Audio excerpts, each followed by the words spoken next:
Hey guys, welcome back to A.V. Songbird Reviews The Walking Dead.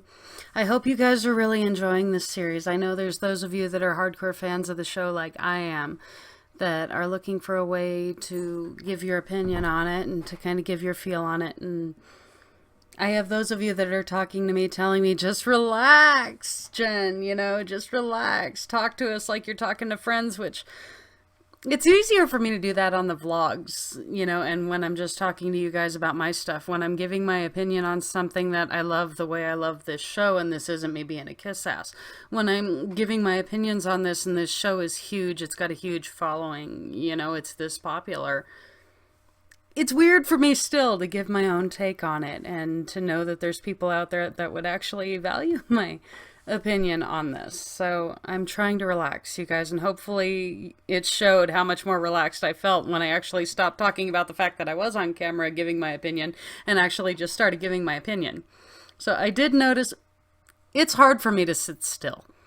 So I talk a lot with my hands, and I do move around, and I mess with my hair and my necklace a lot when I'm nervous. So the whole playing with my hair on camera, that's a nerve thing. I'm working on it. I can't make any promises, but I'm trying. But my husband's gone today. My stepsons are gone, and I'm home by myself. So I'm trying to get a bunch of these in back to back. So while I have the time and the house is clean and all my chores are done, I've got a load of laundry in, but almost everything's taken care of, so I can do this. But we're on to episode 4 now of season 1, Vatos. I know I'm pronouncing that wrong, but Vatos. I took 3 years of Spanish in high school. It's got to pay off for something, right? But we open up. Remember, at the end of episode 3, we were with Rick and Daryl. I almost said that wrong. We were... You guys with an imagination figure it out. I'm not saying it on camera. But... The end of episode 3, Tell It to the Frogs, season 1, we were with Rick and Daryl on the roof. Thank God I didn't flub it. And, we just found Merle gave him a hand. And I'm sitting there going, I don't know if I could have cut my whole hand off. Maybe I would have sacrificed my thumb and been able to get it through the handcuffs. But in a pinch, when you're in a hurry, you're not going to be able to sit there and think, well, maybe I'll just take the wing off. And I know that's kind of gross and kind of twisted for me to think, but it's one of those, would I rather risk losing the thumb and maybe have my hand fit through, or maybe shave, I don't want to think about it because I'm kind of attached to my hands. I like having them. I can't type without them. But we open up this episode, and it's been a week since the last episode, right? All of us are freaking sitting there going, oh my God, on the roof. Oh my God, on the roof. So this episode opens up. We're all excited. Oh my God, what's going to go down on the roof? We've all got our popcorn and drinks. And it opens up, and it shows the quarry. And Andrea and Amy, they're in Winona, which, for those of you that didn't know, Winona was the name of Hiawatha's mother in the old stories. Literally, the name Winona, the way it's spelled there, is Hiawatha's mother from the stories. Go look it up. I did. But it's Dale's canoe, and they're fishing. We don't give a shit about fishing. We want to be back on the roof. We want to know what's going on with Daryl and Rick and T-Dog. And is he going to shoot T-Dog? Is he going to be pissed because T-Dog's on the roof with the brother of the man who just cut off his hand because T-Dog dropped a key? But we're fishing. Why are we fishing? I get that they have to eat, but we don't give a shit about the fishing. Catch the fish in private. Do it on your own time. We want to know what's going on the roof. Well, Amy and Andrea are sitting there. And they're sisters, right? You already know they're sisters. And they're chilling out. And Amy's under the umbrella because she would sunburn. You could tell she would sunburn. Light hair, light eyes. She would sunburn like hell.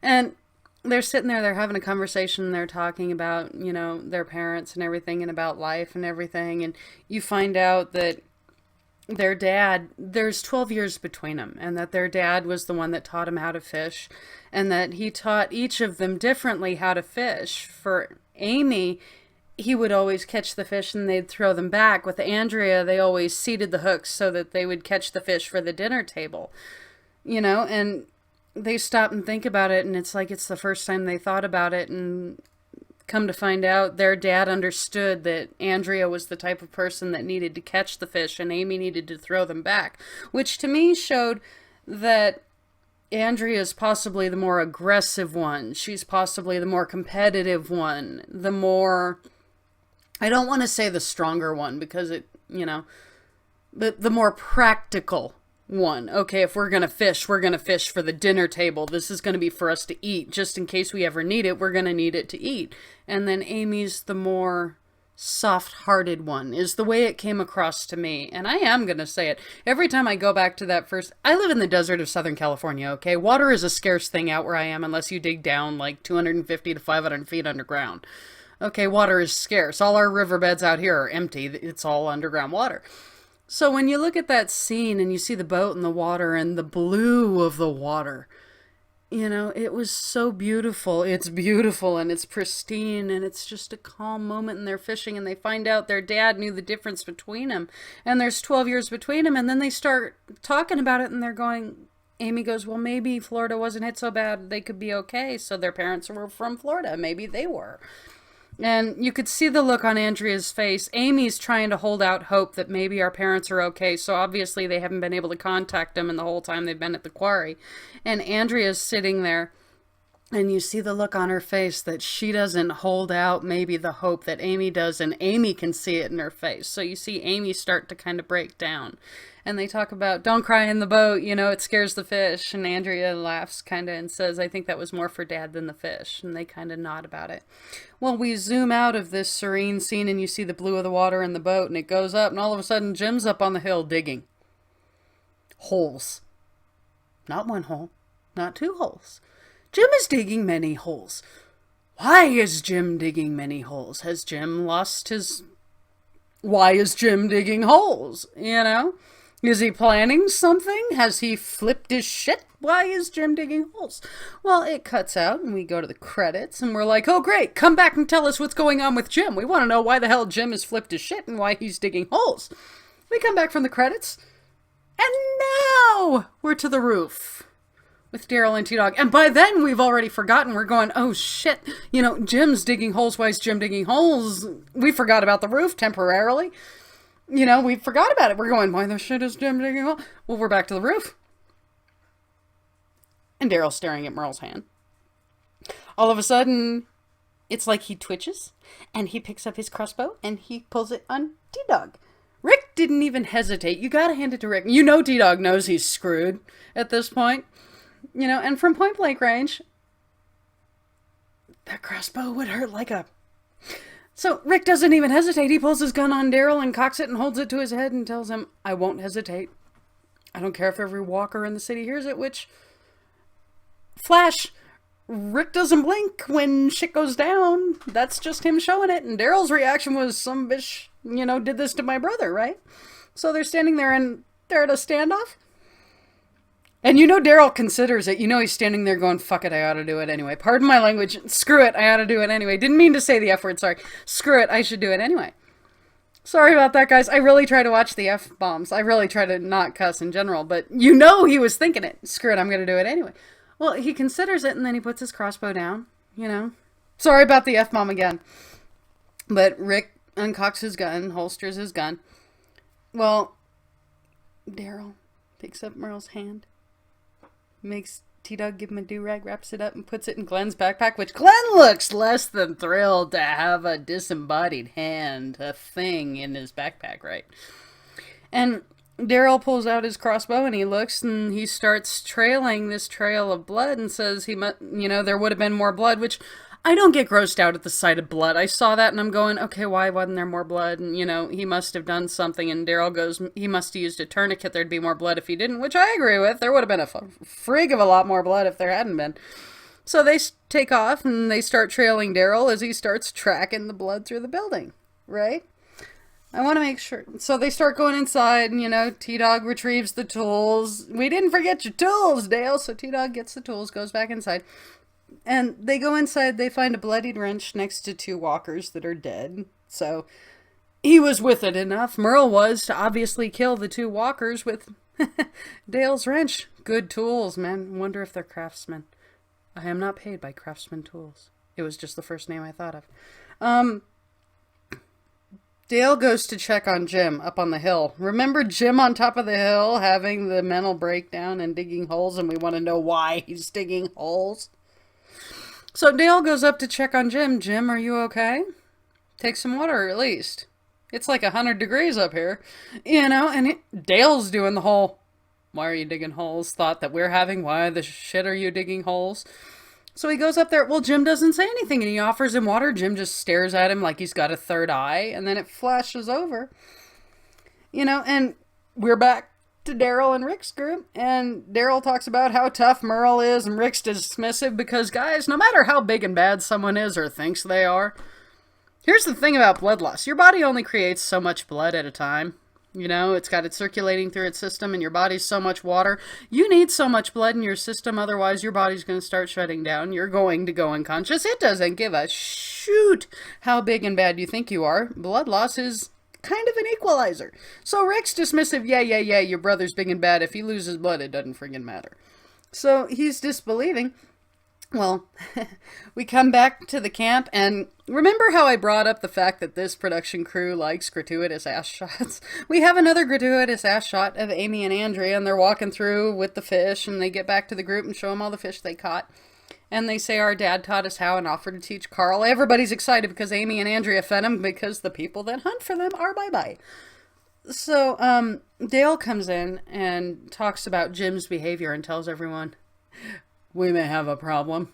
Which is a good idea. I mean, how many people would have seen something like that and then just brushed it off? Oh, it's nothing major. It's not like he's digging holes at the top of the hill and maybe he's lost his mind, with the world being over and anything. Nothing big's going on, right? My butt would have been like, red flag. Red flag. Guys, red flag. Look at the red flag. Do you see the red flag? So Dale has a brain. He comes down and says, we may have a problem. Right? So Rick's group reaches what looks like an industrial kitchen. We flash back to Rick. Remember Rick? So gets to an industrial kitchen, and they find these little burners that are burning, like the camp burners, the cook stove burners are burning up on the stove, and they find what looks like an old-fashioned looking iron. To me, it looked like an old-fashioned iron, and it's got burned stuff on it, and they find out that Merle cauterized the stump, which, if he didn't go into shock, if he hadn't lost so much blood he went unconscious, cauterizing might be a good idea. If it doesn't put him into shock or kill him. He cauterized the stump so he wouldn't bleed out. So he's not there, and there's a broken window, and Rick goes, he broke out through the window, and Daryl figures out he broke through the window and must have left, and they go, well, what kind of odds does he have of surviving out there? And I'm going, I'm with Daryl on this one. Better than being handcuffed on the roof. At least he's on the run out there somewhere he can hide. So Rick tells Daryl says he's going to go after Merle. I almost said the wrong name. And Rick says he'll go help him check a couple of blocks around because he's still lost a lot of blood. Keep in mind, Merle lost a lot of blood. So Rick says, look, we'll help you find him. We'll check a couple blocks around, but only if you keep a level head. I know how you feel. But they look at Glenn, and T-Dog says he'll go help him find Merle, but only if they get the guns first, which logic in a horror movie or in a horror show. If you think about it, how rare is logic? Most horror movies from like the 80s or 90s would have been like, screw it, let's just go out and we're going to go find him anyway. We're all going to die trying. In this show, he's like, no, we need guns. And I'm going, I agree with you. But we go back to the group, and the group is having an intervention on crazy-ass Jim up on the hill with his shovel in 100-something degree weather in the summer in Atlanta. Remember Atlanta and the cicadas and the... Yeah. It gets 120 out here at my house. My ass wouldn't have been out there shoveling in that heat. Are you crazy? But the group comes back and they have an intervention on Jim. And Shane tries to take the shovel from him. Jim, tell us what it's about. Why are you digging? Why are you digging? And Jim gets defensive. Because he's totally mentally okay. And Jim won't give up the shovel, and Shane tries to take it from him, and he says, come on, I don't want to have to take it from you. And Jim goes, what? Are you going to beat my face in like Ed Peltier? And he goes, come on, you've seen his face, right? What's left of it? See, that's what happens when people basically confront you. Yeah, I paraphrased. I didn't completely say it the way he did. But if you want to see it the way he did it, watch a show. They're better actors than me. I'm not an actor. But most people, I know people that would see things like that happen in front of them, like a husband beating a wife, and wouldn't think twice about it. People that go, that's their marriage, it's their business, it's not our business to get involved. And the thing is, with an attitude like that, in a small group like that, where you're relying on each other for survival, that kind of attitude, one of these days, if no one stepped in to help Carol, because Carol wouldn't have changed it, What's to say that everyone wouldn't wake up and find out Carol wasn't waking up that day? You know, Shane doing that, if he sticks to his guns more than Ed sticks to his guns, because Ed's not the type of guy to back down, he very well might have saved Carol's life by kicking the shit out of Ed for what he did. But Jim goes, that's their marriage, it's not yours. Who are you, to judge them? Well, Shane goes to take the shovel from him because he doesn't want Jim to hurt anyone, and Jim swings at him. Well, Shane takes him down. Whether it was on purpose, whether it was his training, he just tried to swing a shovel and hit me, I'm taking him down. So he takes him down and puts him in the dirt, and he's not trying to hurt him, if you notice. And I felt for him because his poor neck was mushed in the dirt. But Jim's face down in the dirt, and he starts talking about it, and Shane says, everything's going to be okay, no one's going to hurt you. And Jim says, that's the biggest lie there is. And he said, I told that to my wife and my 2 little boys, but it didn't matter. It didn't matter because in the end, they were taken right out of my hands. And the only reason I got away was the dead were eating my family. So you get this revelation from Jim while he's face down in the dirt, and you suddenly realize maybe he hasn't lost it. Maybe he hasn't flipped his shit, He's up there digging these holes, and he's haunted. You could see it in his face. He was haunted by the fact that he had to watch his family get eaten in front of him, and maybe there was nothing he could have done. Maybe he weaseled out and looked at it as, well, they're eating them, it's my chance to get away, if he didn't really care about them. Maybe he really didn't have a choice. I mean, we don't know if it was a choice he made or if the situation was so dire he didn't have a choice. I mean, we all like to think that there's something we could have done, that no matter what, there's no way we would leave our family. There's no way we'd let anything happen to our family. Shit happens. I mean, I know for a fact that if something went down, if there was an emergency situation, I would do anything and everything in my power to keep my husband and my stepson safe. They're the top of my list. I would never let anything happen to my hubby or my stepsons. But you get to see this human moment from Jim, and it shows that he's haunted by something, that it's eating away at him, that there's more to him than we actually thought, that he did in fact lose his family, so he is going through shit. But that really bothered me, that he lived in the aftermath of having to see his family go down that way. I couldn't even imagine seeing that happen to my family and actually surviving it. That would be horrible. But they have him down in the dirt, and they find out that, well, we go back to Rick and the group, and they're gathered around in the room. We find out Glenn has a plan to run solo with Daryl as backup going with him, and then T-Dog and Rick will be in an alley so that they could go to get the gun bag, and if Glenn can't go back to Daryl, he'll go to T-Dog and Rick around the corner. That way he's got someone to cover his ass no matter what he does. Well, you have to hand it to Glenn, and people are going, well, why are they taking point from Glenn? You have to figure, if the group has been relying on him to go on supply runs from the beginning, and he's been going largely on his own, obviously he knows the streets of Atlanta really well. Because he's the one that's been going on the run, which to me says that he's a local, he's from there, he wasn't just passing through. And he, after so long, would know, okay, this is how they behave. If I go here, it's fine. He could be quiet, in and out, one person, no problem. Remember, he said it in the episode before. And then I did mention that he was a pizza boy in the last one. I'm sorry, I forgot that they didn't bring it up until this episode. I do apologize for that, you guys. Because Daryl asked Glenn, hey kid, what'd you do before all this? And Glenn goes, delivered pizzas? Why? And Daryl kind of nodded, because it's funny to me how what people used to be in their life before the world fell. How, like with Jackie working in the city zoning office, helping them find the underground tunnels, how the jobs people had before and who they were before the world fell, before the walkers started coming in and everything went to hell, how those jobs and who they were before play into their roles in the group now that they're more of a tribal community kind of living instead of our modern society relying on, the typical roles kind of things. So I liked that. They separate and they go out and they get the plan underway. And Daryl and Glenn are going down the alley, which Glenn was smart. He chose Daryl because Daryl's crossbow is quieter than Rick's gun, which makes sense. If the walkers are driven by sound, you're not going to want a noisy-ass gun being your cover immediately. So crossbow, good choice. But they go down the alleyway by the dumpster, and Daryl says, you got some balls for a Chinaman, and Glenn says, I'm Korean, and Daryl goes, whatever, and they run out to go get the gun bag.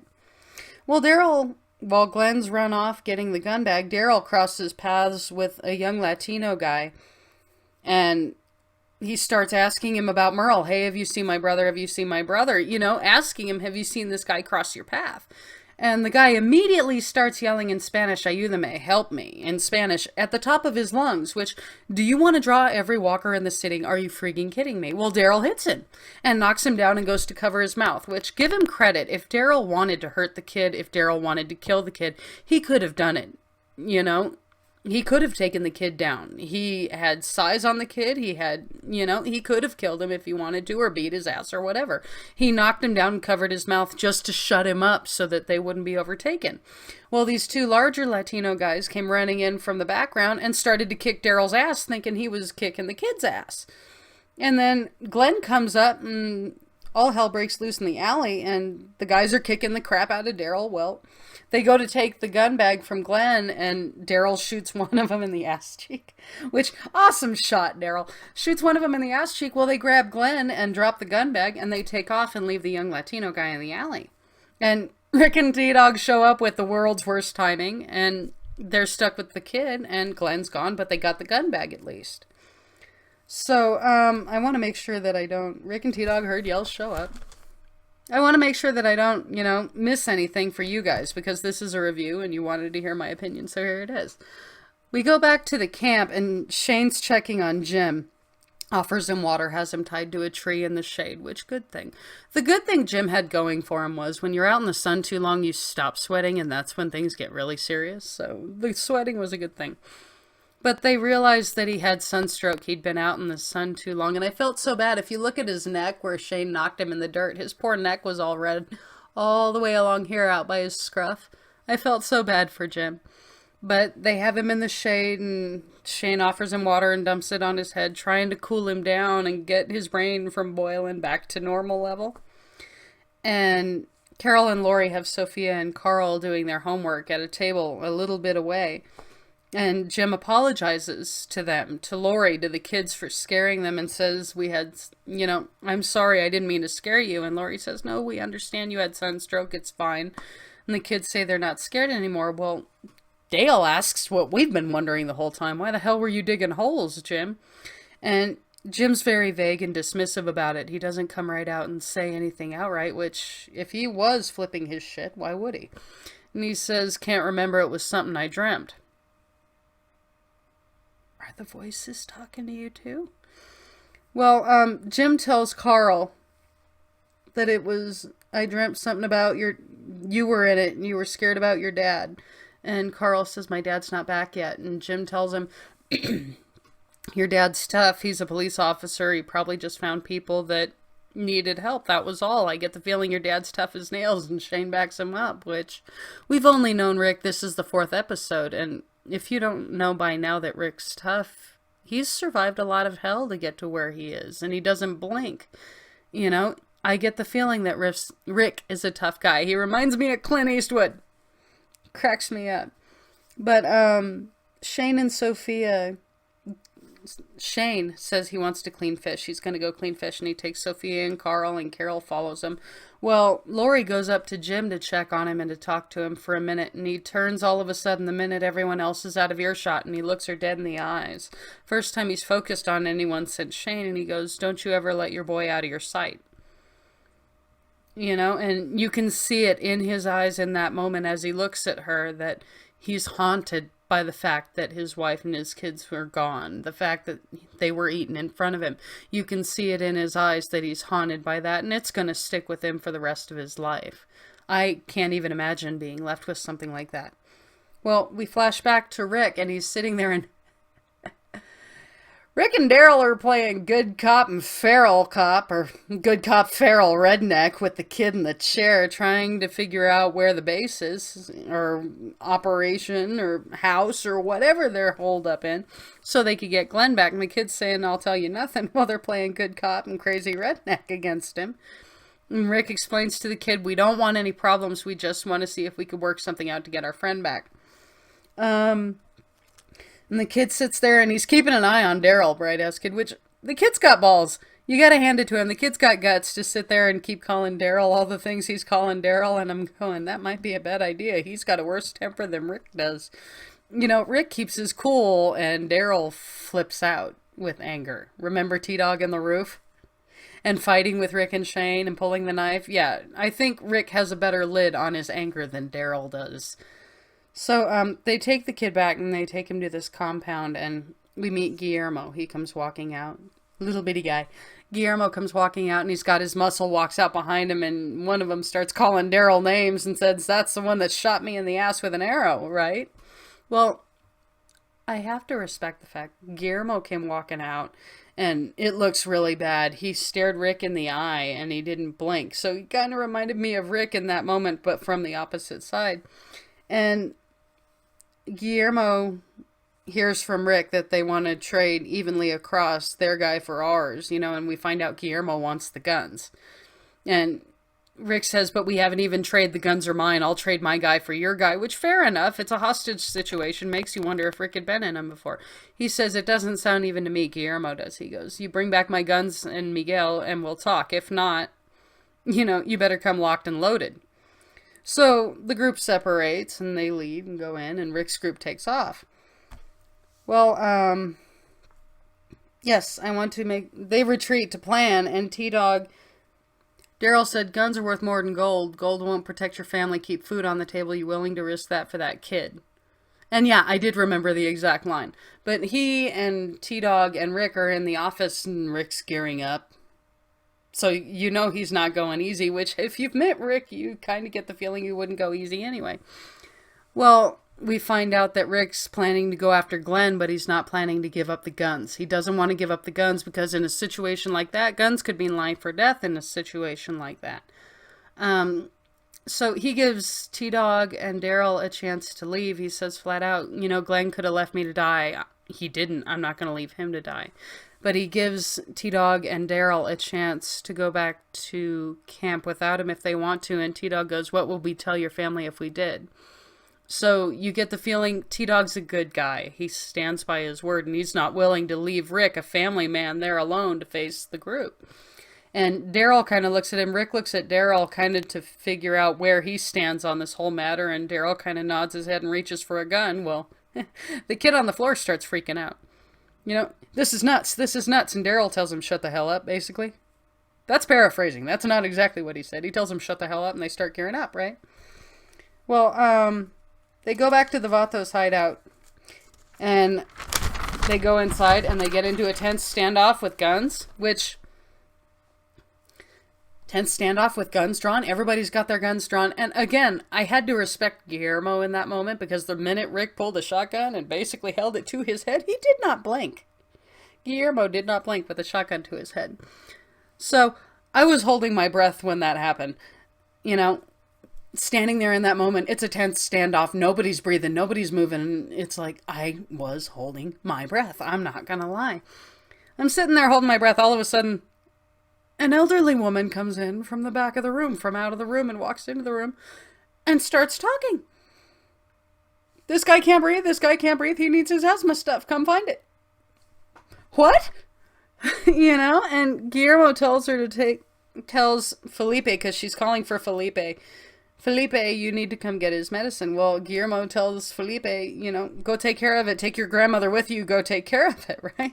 And Daryl yells, "Get that old lady out of the line of fire." And we're going, what just happened? Right? So the woman, you know, turns and goes, "Well, who are those men? Who are those men?" And Rick's standing there in his police uniform. And she goes strutting up to Rick through the guns, strutting up to Rick and goes, "Don't you take him." "Ma'am?" And she goes, "Felipe's a good boy. He had trouble, but he pulled himself together. We need him here." And Rick goes, I'm not here to arrest your grandson. He's helping us find a fellow by the name of Glenn. And the woman goes, the Asian boy? And she goes, he's with Mr. Gilbert. I show you, come, come, come. Well, she grabs Rick's hand and starts walking him out of the room. And Guillermo tells his men, because his men look at him like, what the shit just happened? And Guillermo says, let him pass, let him pass. Well, they follow the old woman, which the old woman was the one with sense, you know? They're not trying to kill each other. They don't want to kill each other right now. You know, I'm going to take him to the boy, right? So you go walking through this compound and you find out you're walking through these halls and there's like a hospital or like an elderly center, you know, where people live in retirement home type setting. And there's people, elderly people everywhere, and they're in beds and they're sitting in the cafeteria and they're all over the place, and it looks like a retirement home to me. And you're going, what is going on? You know, we just came from a tense standoff. Remember, everyone was ready to kill the crap out of each other. What's going on? Well, we come in and they go into like a cafeteria or like a conference hall, and Felipe, if you go back and watch, poor guy had to hobble his butt, holding onto his butt cheek where Daryl shot him. He hobbles all the way in, and he's giving Mr. Gilbert I had to remember his name, his medicine for asthma, and we come in and Glenn's standing there with him. He's not tied up. He's not getting eaten by dogs that he bought from Satan at a yard sale. Yes, I did remember that. One of my dogs looks like one of those dogs. But Glenn's just standing there, and they're treating the guy for asthma, and Rick and Daryl and T-Dog are looking at Glenn like all of us are looking at Glenn going, we thought you were getting eaten by dogs. Why the hell are you just standing there? What's going on? You know, and Rick confronts Guillermo while Felipe treats Mr. Gilbert. And we learn that Guillermo and Felipe stayed, you know, the staff ran off and left all of the people to fend for themselves. And the only people that stayed behind were Guillermo and Felipe. And Rick looks at him funny and goes, what are you? Are you doctors? What's going on? And Guillermo reveals, he says, Felipe's a nurse, a special care provider, and me, I'm the custodian. And they actually stayed behind. So we get this revelation that these people felt responsible and felt the need to take care of these people. They were the only ones that didn't run off. And these are the same people that were just in a tense standoff with Rick and them. So they go and talk in the site office. It's got to be Guillermo's quarters. They went to talk in private, and it's all of them gathered up. And Guillermo gets them up to speed on what the situation has been actually in the city, since they were outside and Guillermo was in the city. Gets them up to speed and tells them that the people that they've been coming across are plunderers, the bad kind of people, the kind that take things by force. And Rick says, that's not who we are. And Guillermo says, you beat the crap out of my guy, you took one of them hostage, you show up with guns drawn, appearances, what would you think? You know, we're here trying to defend ourselves and to defend the people and to protect the food and the medicine, what's left of it, and we've been facing all these people. And T-Dog goes, I guess the world changed, and Guillermo goes, no, it's not, it's the same as it always was the week get taken. You know, so it shows how differently these people come together and how they looked at the world before versus how it is now. And Guillermo says, everyone here, they look to me now and I don't even know why. And it flashes to Rick, and Rick, the way Rick looks at him, it's like he's found a new respect for the man now that he knows what Guillermo was, what his purpose is, who he is to the people there. And Guillermo says, the people here look to me now, I don't even know why. And we see a new respect is what I thought I saw in Rick's eyes. And he says, they look to you because they can. You know, here's a guy that he could have cut and run like everyone else. He could have taken off and left the people to die like everyone else did. They weren't his family. They were just, you know, he worked there mopping the floor and being the custodian every day. And he chose to stay and to take care of them, you know. And you have to respect someone like that. I mean, most people would have cut and run. So Rick starts divvying up the guns and giving them part of the guns. Well, we cut to a scene with Rick's group, and they've got the guns and the hat, and the hat. The hat's important, you know. Rick got his hat back. Thank you, Glenn. So they're going back to the track, and Daryl's bitching that they given away half their guns and ammo to a bunch of old farts probably going to die anyway. And Rick goes, well, how long are any of us going to live anyway? Well, they get back to the tracks and the cube band's gone. And they all start freaking out, well, who the hell would have taken it? Which they hadn't seen anyone, supposedly, except Guillermo, is the feeling you get. You know, that they hadn't seen very many survivors since the world fell. So they're going, who the hell took it? And Rick says, Merle. And Daryl looks scared. Not scared. Daryl doesn't look scared. He looks concerned. You know, like he's going to be taking some vengeance back to camp. So we immediately get a bad feeling like, oh, shoot. Shane's back there standing between Merle and the camp. And Rick and all of them are down there trying to save Merle's ass. And they aren't there to stand between Merle and the innocent people back in camp. So it flashes back. What was it? It flashes back to camp. And we see Andrea in Dale's RV, and she's digging through, and she's trying to find gift wrapping for the necklace she brought back for Amy from Atlanta. And Dale goes to find her something to wrap it up in, you know. And we come back, and I'm sorry, you guys, I'm trying to follow my notes too, but I don't want to stare at them the whole time and read it to you like this. So we find out Morales has built a ring of stones around the fire so they could build the fire up higher at night and keep it hidden. That way the people won't have to stay as cold, which was thoughtful of him. Shane and Carl go to Jim, remember Jim? Lost his shit, tied to a tree. Poor haunted Jim. They go to Jim and they invite him to the fish fry. They're going to have a huge fish fry tonight. Thanks, Amy and Andrea. And he invites Jim to it. And Jim said he would love that. You know, and Shane makes sure that Jim understood why he had him tied to the tree all day. And Jim understood that Shane saw what Jim was doing. He thought he might have lost his mind. And Shane's first priority is making sure that everyone in the camp is safe. He's been the leader of the group for however long they've been out there in camp. His first priority is making sure that everyone in the camp is safe. So if the walkers aren't up there at camp, he has to make sure that everyone is safe from everyone else at camp. It's why he kicked the shit out of Ed. So he tied Jim to the tree to protect him and everyone around him. It wasn't that he was trying to be mean to him, and Jim thankfully understands why he did it. So we flash over to Carol and Sophia checking on Ed, which, say what you will about Ed, no, I'm not a violent person, but I didn't feel bad at all for the way his face looked. He deserved it, the a-hole, for what he did to Carol. And we flash to Carol and Sophia checking on Ed. He refuses to come out, and Carol's going, come on, join everybody, and he goes, hell with them people. Wouldn't piss on them if their heads was on fire. Well, Carol goes to go to the fish fry, and Ed reaches up and grabs Sophia's arm and says, why don't you stay here and keep your daddy company? Well, something about the look in his face, something about the way he said it and the way he looked at Sophia and grabbed her arm really hit a bad chord with me. You know, it didn't feel right to me. And seeing Carol's look on her face in that moment when it showed Carol's face when he did it, to me, it was like she felt that there was something off in how he did it too. So it just felt ill at ease, like he didn't have good intentions with his own daughter. So that bothered me. And Carol said she wants to join everybody, come on. So Ed says, fine, you don't have to bother me the rest of the night. And he takes Sophia, and Carol and Sophia leave the tent.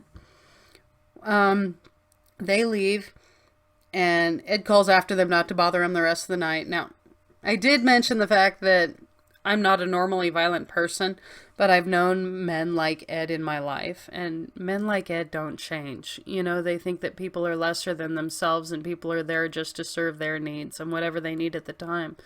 And that it's their right to basically rule over other people. And, you know, people like Ed don't change. I honestly feel that if Shane, since apparently everyone else was keeping to their own, if Shane hadn't stepped in to do what he did, Ed very well might have one day beat Carol to death. I mean, hell, they're all hanging out in a group, and Ed and Carol are still together.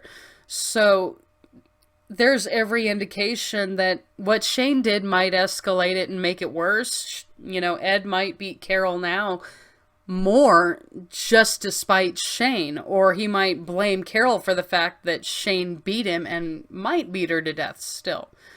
So it could go any number of ways. But Shane stepped in hoping that what he did would end Ed's behavior and save Carol's life.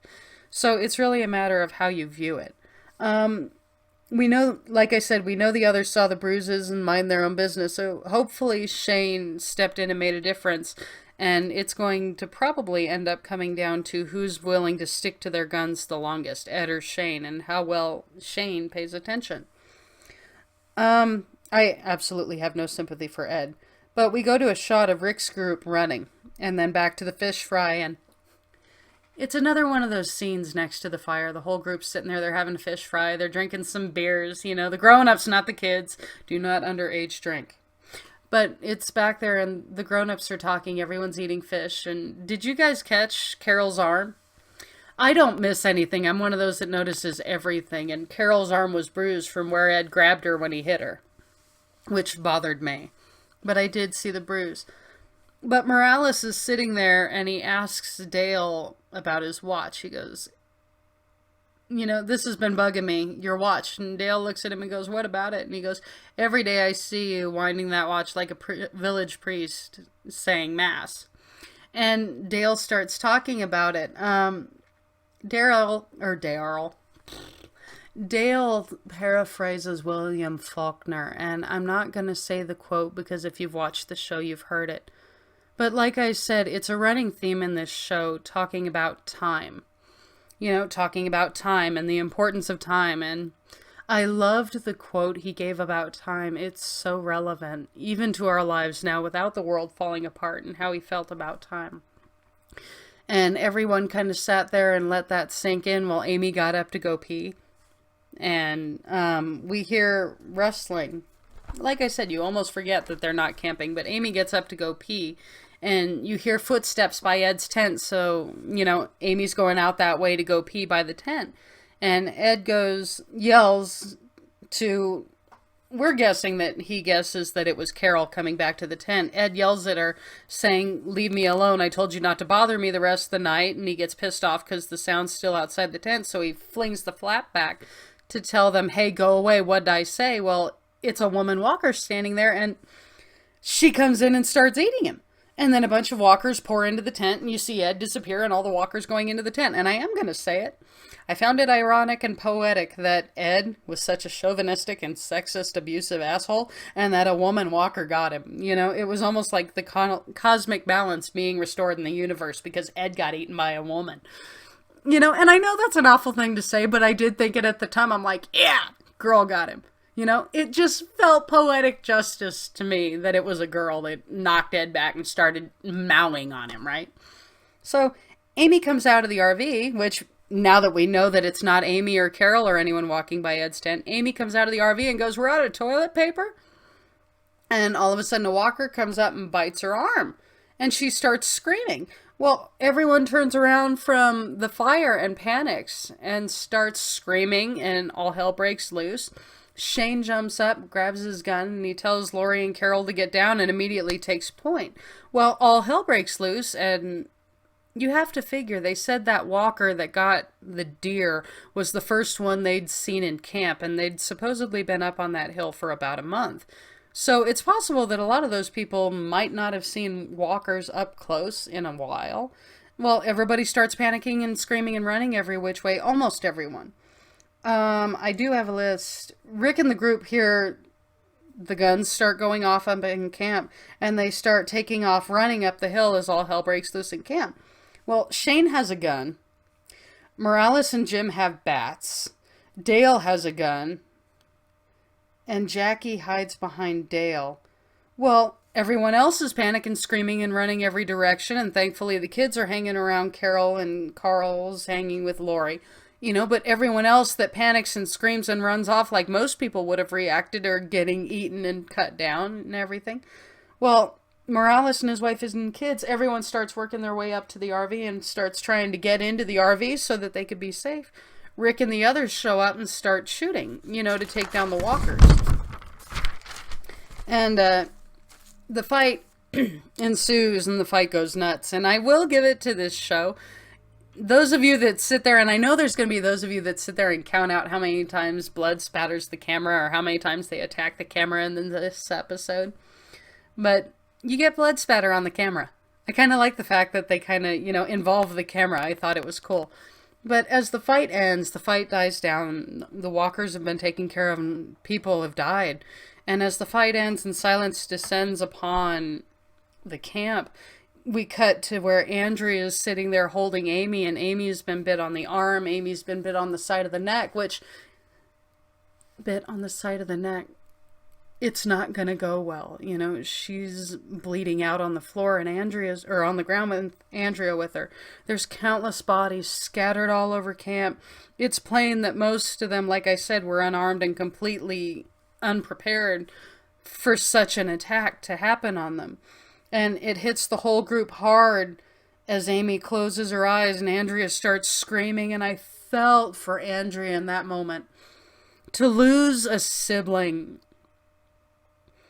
to lose someone that close to you, to lose a sibling. I lost my older brother when I was 13, but to lose a sibling, I really felt for Andrea because she was just screaming for Amy and screaming that she was gone, and I felt for her in that moment. It tore my heart out to see that. And it hits the whole group then, and you see the shock on Lori's face and on Rick's face and a lot of people's face that Amy's gone. They were just talking to her. And it hit Andrea hard, and then we flash over to Jim, and Jim says he remembers his dream now, why he dug the holes. And then it fades out to the credits and mournful music. I mean, this episode, so much happened over a short period, and we find out so much more about the situation in Atlanta. And I did wonder, because they said that it had been, they hadn't seen any walkers except that one up in camp. Well, they were starting to wander out of the city. But to me, when they said that they felt Merle might have taken the truck, so the possibility that maybe Merle took their truck and he could have been taking some vengeance back to camp, part of me wonders if Merle didn't get the truck, and knowing where the camp was, if he didn't load walkers up and find a way to and drive it back to camp and drop them off, expecting it to take out most of the camp. Part of me, that's just a theory of mine. I haven't read anyone else's theories on it or anything, but at the same time, if they were wandering out from camp, maybe they were drawn by the fire, maybe they heard the sounds and they just happened to be going by at the time. Part of me wondered, honestly. But this one has been a much longer one because I went into a much deeper discussion. But this has been Season 1, Episode 4 of A.V. Songbird Reviews The Walking Dead. This was Vatos. I hope you guys enjoyed this episode, and I hope you guys are enjoying this series. I look forward to talking to you guys about these. Feel free to get back to me and open the discussion. Like I said, I look forward to talking to you guys about this. I hope you guys have an awesome rest of your day. Bye, guys.